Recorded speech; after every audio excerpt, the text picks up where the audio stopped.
Bapak Ibu, selamat siang semuanya. Terima kasih atas kehadirannya pada kegiatan kita intervensi konsumsi berasan sorghum.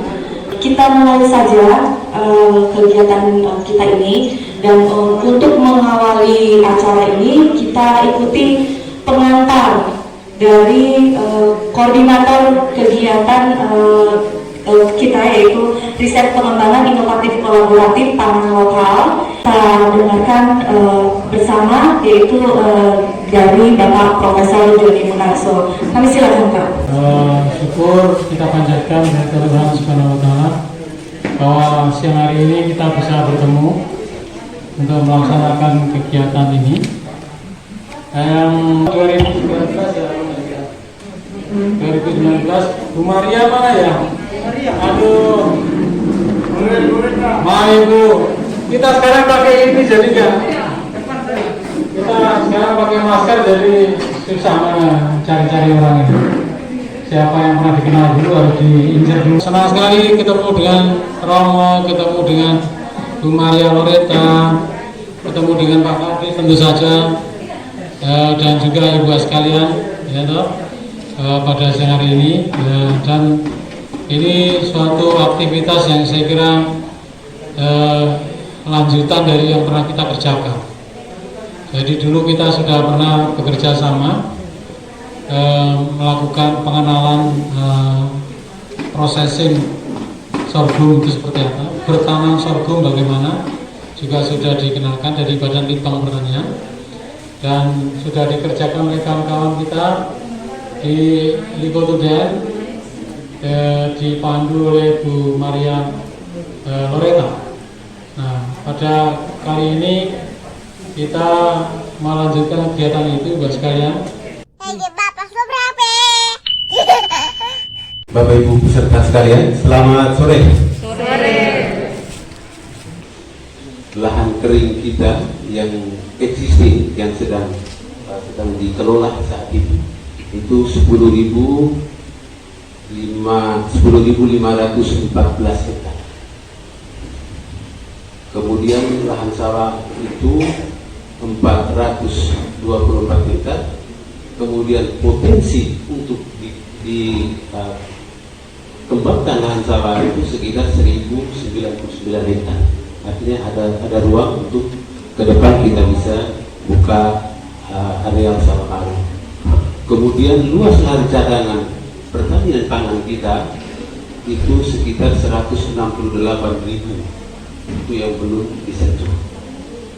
Memang itu ada di dalam kawasan pertanian pangan berkelanjutan. Dengan demikian, maka Kabupaten Pulau Simur ini masih banyak potensi yang perlu digarap. Yang kedua, tanaman sorghum untuk Kabupaten Pulau Simur itu tidak asing, karena sejak tahun 2019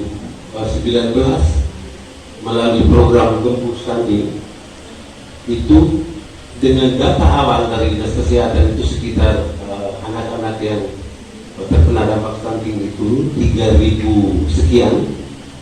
Kemudian dikasih konsumsi sorghum dengan kelor, dan kita punya apa sih slogan solor dari sorghum dan kelor itu berhasil menurun di tahun 2020 itu dari 3.000 dia turun menjadi 1.700-an sekian. Kemudian di tahun 2021 dia turun sampai dengan 716. Nah, itu berarti sorghum untuk Flores Timur sangat-sangat berat. Dan kita harapkan lebih banyak bantuan campur tangan dari pihak lain dalam hal mengintervensi perluasan area. Karena dengan demikian maka produksi sorghum kita akan lebih banyak. Kemudian yang terakhir saya ingin mau sampaikan bahwa Bapak Ibu peserta sekalian, Bapak Ibu ini sebagai lilin, sebagai orang yang akan memperpanjang penyampaian informasi keluar bahwa sorghum itu bukan pangan urutan kedua. Karena dari 3 pangan pokok di Flores Timur, padi, jagung, dan sorghum, kadar kalorinya sorghum urutan ketiga, dia sekitar 300-an sekian kalori. Maaf kalau saya salah, Bro. Nah, yang pertama itu jagung, yang kedua itu padi, dan yang ketiga sorghum. Dengan demikian bukan berarti sorghum itu makanan kelas 2. Bapak Ibu sekalian, segera setelah ini sebentar itu kita akan dibagikan beras sorghum untuk kita konsumsi di rumah. Nanti sebentar di sini akan dijelaskan. Tapi saya harapkan bahwa itu mesti dikonsumsi. Kalau misalnya sebentar dibilang 2 kali konsumsi sorghum, misalnya siang atau siang malam atau pagi siang misalnya, itu mesti diikuti. Karena ini menjadi ukuran apakah ada perubahan betul tidak. Karena nanti sebentar kita ini diambil darahnya untuk dicek kolesterol dengan gula darah. Nanti di akhir 2 bulan kemudian juga akan dicek lagi apa ada perubahan atau tidak. Nah itu berarti konsumsi sorghum yang sudah dibagikan itu pulang dan dimakan. Bukan dikasih ke ayam ya, Bapak Ibu sekalian. Ingat baik-baik ini. Karena kalau 2 bulan kemudian kita cek tidak ada perubahan, berarti itu tidak makan gitu. Mestinya ada perubahan. Dia sedikit juga mesti ada perubahan. Dia naik atau turun mesti ada perubahan. Dia tidak bisa tidak. Jadi Bapak Ibu sekalian, saya minta supaya kita komitmen untuk melaksanakan bersama. Demikian Bapak Ibu sekalian, Pak Prof, terima kasih dan rombongan sudah tiba di dalam juga. Inilah keadaan kami Flores Timur, Flores Timur Kering. Agak panas memang. Selamat sore semua. Saya mau ajak nyanyi. Siap ya? Kalau kau suka sorghum, tanam sorghum. Kalau kau mau sehat, makan sorghum. Kalau kau mau sejahtera, ayo bekerja keras, sukseskan sorghum di Flores Timur. Itu ulang 2 kali. Kalau kau suka sorghum, 1, 2, 3. Kalau kau suka sorghum, tanam sorghum. Kalau kau mau sehat, makan sorghum. Kalau kau mau sejahtera, ayo bekerja keras, sukseskan sorghum di Flores Timur. Kalau kau suka sorghum, tanam sorghum. Kalau kau mau sehat, makan sorghum. Kalau kau mau sejahtera, ayo bekerja keras, sukseskan sorghum di Flores Timur.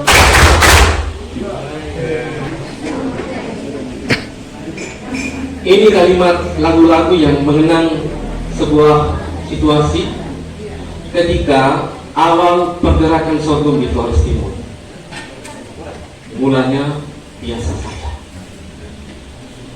Ketika gerakan ini mulai tahun 2014, Mama Sorghum Ibu Loreta sudah bergerak sejak 2007. 2014 bergabung bersama dengan Yes Pencil dan kami bergerak bersama dengan para petani di Likotuden mulanya biasa saja. Ketika menanam tahun pertama, hasil begitu banyak, ini mau apa? Mau apa? Luasan waktu itu sekitar 100 hektar lebih, kurang lebih itu. Setiap rumah isi dengan sorghum. Lalu mau apa? Tapi satu cerita dari Bapak Ibu petani di sana, Romo, kami makan. Terus bagaimana makan? Karena peralatan waktu itu belum ada. Untuk disosok, ditepungkan, belum ada. Ya, manual. Saksinya itu adalah pelakunya itu adalah Bapak Kolah dari Kibatulen. Bagaimana caranya? Ya direndam, Romo, rendam semalam. Paginya baru masak seperti masak nasi, tapi airnya lebih banyak. Lalu makannya enak. Oh ya, bagus. Lalu masih banyak yang lain itu apa? Beri makan babi. Dan babinya sehat-sehat. Itu luar belakang beli babi di Kotunya. Lalu dalam perjalanan mulai ada perhatian dari pemerintah pusat, provinsi, daerah. 15, 16, 2017 saya bersama Bapak Kadis Pertanian Ibu Loreta dipanggil Pak Menteri Pertanian hanya karena menonton gerakan sorghum di Flores Timur di Metro TV 360. Kami dipanggil menghadap bersama dengan Bapak Kepala Badan PPTP Provinsi untuk penandatanganan MOU waktu itu di kantor Kementerian 2017. Kemudian dalam perjalanan mulai ada perhatian dari pemerintah. Awal gerakan dari gereja, dalam hal ini lembaga Spencer bersama dengan Ibu Loreta untuk mengembalikan pangan lokal yang hilang. Awal 80-an ketika program berorganisasi mulai muncul di Indonesia, itu penamparan pangan lokal kita ini mulai menurun, termasuk sorghum juga hilang, sorghum, jokawut hilang. Dan ini disadari ketika 25 tahun ke hati kami diundang juga untuk hadir dalam perayaan ini. Bapak Profesor Emil Salim sendiri menyatakan bahwa gerakan organisasi secara Indonesia itu mempengaruhi pangan lokal yang ada di wilayah-wilayah Indonesia, sangat mempengaruhi. Semua pada hilang. Lalu muncul kesadaran itu, kami di lembaga SPN bekerja sama dengan lembaga Kehati milik Profesor Emil Salim ini untuk mengangkat kembali pangan lokal. Salah satunya itu adalah gerakan sorghum. Maka di Flores Timur mulai dikenal dengan gerakan pangan lokal sorghum ini.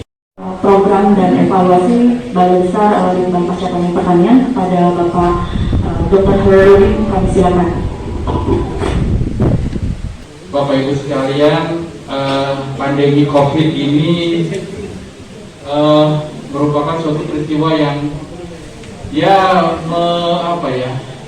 mempengaruhi dan mengubah perilaku di dunia begitu, terkecuali pertanian di Indonesia. Nah, Kementerian Pertanian salah satu program utamanya di dalam mengantisipasi dampak pandemi ini yaitu kembali menggiatkan diversifikasi pangan. Jadi di awal-awal pandemi tahun 2020 lalu program diversifikasi pangan digiatkan kembali begitu seperti itu. Terutama dengan adanya pandemi, karena adanya pembatasan masyarakat segala macam dikhawatirkan ketersediaan pangan terbatas atau berkurang. Tapi Bapak sekalian, sekarang ceritanya beda lagi. Sorghum memang merupakan salah satu sumber pangan lokal ya, yang bisa jadi pangan pokok.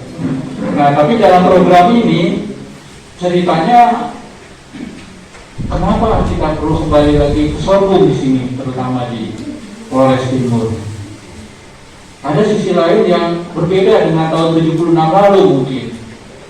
Tahun 76 lalu ya benar-benar karena kondisinya sulit mencari tanah. Tapi di dalam kegiatan ini ada plus lain yang diangkat. Kami dari Badan Litbang mengadakan model atau industri pangan lokal ini di Luwu, Sulawesi Selatan untuk komoditas sagu, seperti itu. Sagu ya. Nah terus kemudian ada satu lagi talas, ya, talas di Provinsi Banten seperti itu. Nah ini mudah-mudahan ini menjadi model ya nanti yang dapat berkembang lebih lanjut. Jadi bisa saja komoditasnya berbeda begitu seperti itu. Tapi secara makro atau secara nasional nanti bisa memperkuat tanah pangan. Dan di sini tadi juga Pak Prof Jody menyampaikan harapannya Pak Gubernur sudah komitmen serius ingin Flores Timur ini menjadi salah satu model untuk pengembangan pangan lokal berbasis kearifan lokal begitu seperti itu. Kami dari Badan Litbang siap mendukung itu ya bersama-sama untuk mendorong mempercepat harapan tersebut sehingga sorghum di Flores Timur ini tidak hanya menjadi sumber pangan lokal yang memperkuat ketahanan pangan di Flores Timur, tapi juga menyebar ke daerah lain.